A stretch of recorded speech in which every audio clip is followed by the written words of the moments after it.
5 लोगों की आवाज भगवान बहुत जल्दी सुनते हैं, इनकी बात टल नहीं सकती। सती की सबसे पहले पतिव्रता नारी की आवाज भगवान तक जाती है, चाहे वो किसी को आशीर्वाद दे दे और चाहे किसी से रुष्ट हो जाए तो दंड भी उसे बराबर मिलेगा, और अगर आशीर्वाद दे दे तो कृपा भी बराबर मिलेगी। पतिव्रता नारी की आवाज भगवान तक बहुत जल्दी पहुंचती है। सती की मतलब पतिव्रता, शंख की, गैया की, साधु की और भगवान पे पूर्ण समर्पित की, इन 5 की आवाज भगवान बहुत जल्दी सुन लेते हैं। तो चौथा बेलपत्र कहां चढ़ाना है? नादिया को। और 5वां बेलपत्र त्रिशूल पे चढ़ाना है। आप सिर्फ श्रावण के महीने में इतना करके देख लो, आपको भोलेनाथ की कृपा का पता लग जाएगा। आज सिर्फ एक श्लोक पढ़ करके पुराण को प्रारंभ करते हैं। पहला श्लोक है शिव महापुराण का। हे हे सूत महाप्राज्ञ सर्व सिद्धांत वित प्रभु आख्याही में कथा सार पुराणा नाम विंसता। सनकादिक ऋषि शौनक ऋषि सूत जी से पूछ रहे हैं कि भगवान अब मुझे पुराणों का सार सुनाओ। सूत जी कहते सबका सार भगवान शिव, उस शिव जैसा देवता कोई नहीं। आज के लिए सिर्फ ये 4 सूत्र जीवन के शिव के प्रति।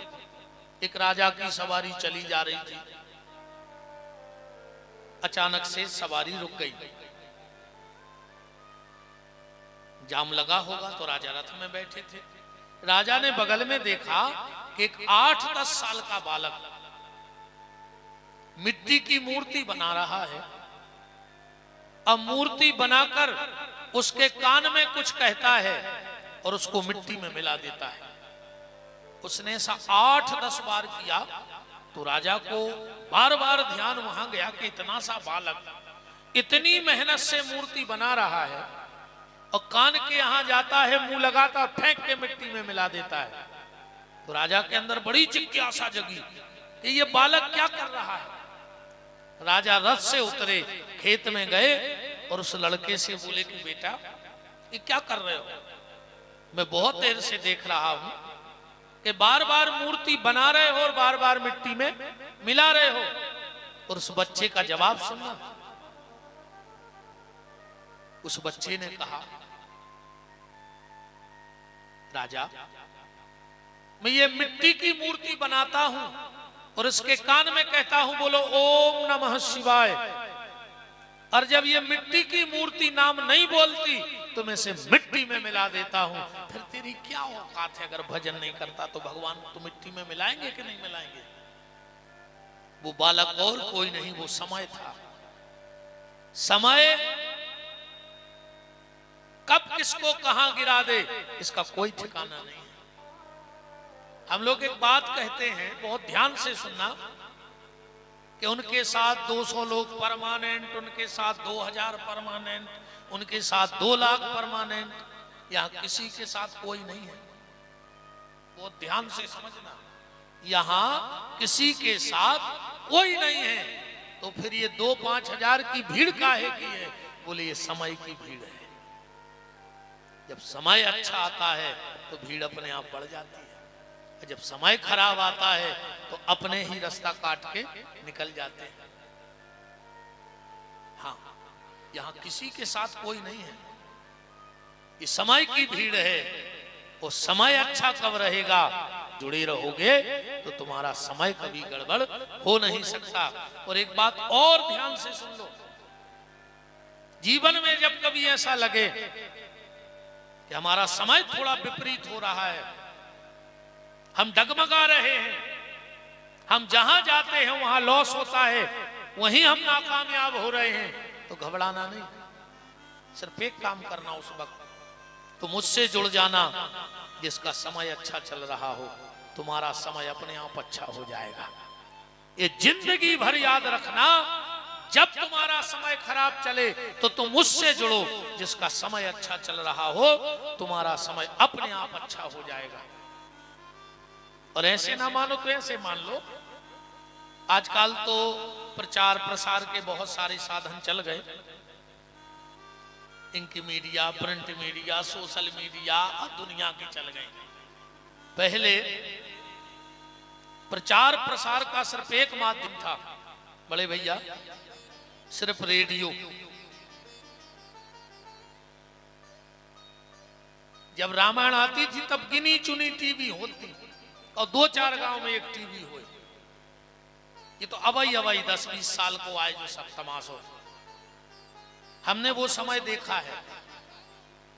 रेडियो माध्यम होता था प्रचार का। गांव में कोई कोई 1-2 व्यक्ति इतने शौकिया होते थे रेडियो के कि वो दिन भर रेडियो बजाते, समाचार सुनने, बिल्कुल धरो ये बज रहा सेल बारो। अब उनको तो शौक था, पर गांव के कुछ लोग उनके घर सुबह सुबह गए, बोले दाऊ समाचार कब तक आ रहे हैं? बोले तुम्हें का लेने देने समाचारों से? बोले हमें कुछ नहीं लेने देने।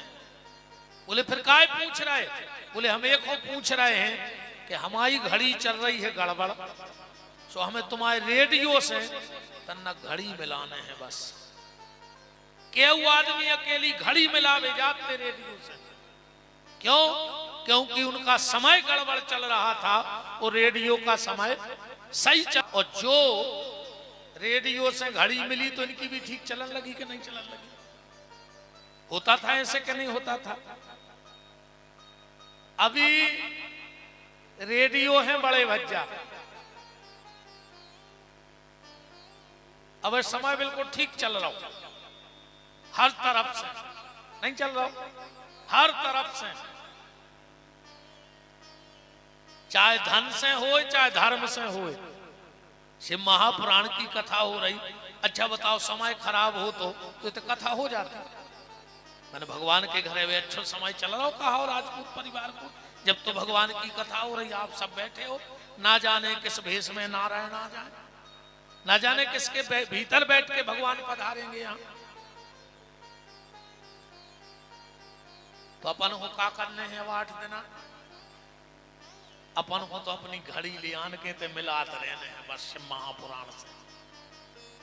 अपनी अपनी घड़ी माने जीवन की मिलात रही हो बस। अपनी इनसे मिल गई सो अपनी भी अच्छी चलन लगने चल रहे। और एक के बाद फिर दुनिया में सिर्फ एक ऐसी घड़ी है जो कभी गड़बड़ नहीं होती है। काल नहीं, काल को बाप छा जाए, और वो है हनुमान जी। तो जिसके गांव में जहां हनुमान जी का स्थान हो, 24 घंटे में संकल्प ले लो कि एक बार हम हनुमान जी के मंदिर जाएंगे। कोई पूछे क्यों जा रहे? बोले अपनी घड़ी में लावे जा रहा है, उनकी 24 घंटा अच्छी चलत है, और अगर उनसे हमारी घड़ी जुड़ी रही तो अपनी घड़ी भी जीवन भर अच्छी चलती रहेगी। वो लड़का कौन था? समय।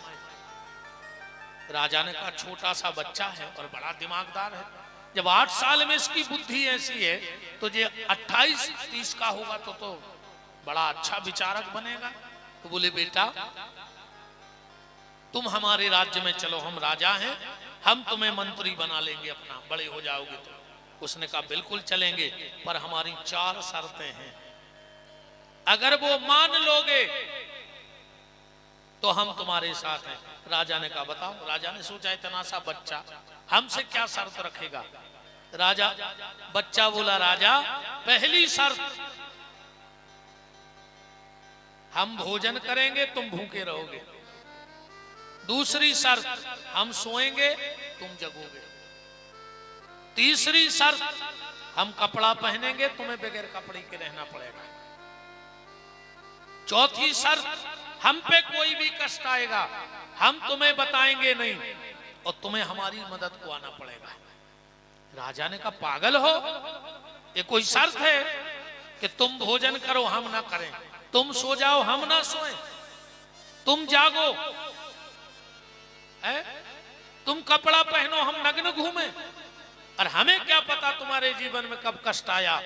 तो उस लड़के ने कहा राजा हम जिसके सहारे बैठे हैं वो ईश्वर मेरे लिए ये 4 काम कर रहा है, इसलिए तुम हमारी चिंता करने की फिक्र बिल्कुल मत करो। वो मेरे लिए 4 काम करता है ईश्वर। बोले कैसे? बोले वो खुद भूखा रहता है पर हमारे भोजन की व्यवस्था करता है। दुनिया में हर व्यक्ति उठता तो भूखा है पर सोता कोई भूखा नहीं है। कहीं ना कहीं से ईश्वर उसकी व्यवस्था कर देता है। एक चोर गया मंदिर में, रात के 12 बजे थे, पुजारी को जगाया, पुजारी उठो। पुजारी उठा, क्या बात है? बोले 2 दिन हो गए कुछ नहीं खाया, बहुत तेज भूख लगी है, भोजन की व्यवस्था है? पुजारी बोले हाँ, मंदिर में तो भंडारा अखंड चलता है। तो बोले 2 रोटी। बोले नहीं, एक नियम है मंदिर का। क्या? 1 माला करो और भरपेट भोजन करो। अब चोर बोला हम चक्कू छुरा वाले आदमी, कहाँ माला हमारे पास? बोले वाह दीवाल पे टंगी है, निकालो माला, करो भोजन करो, जाओ।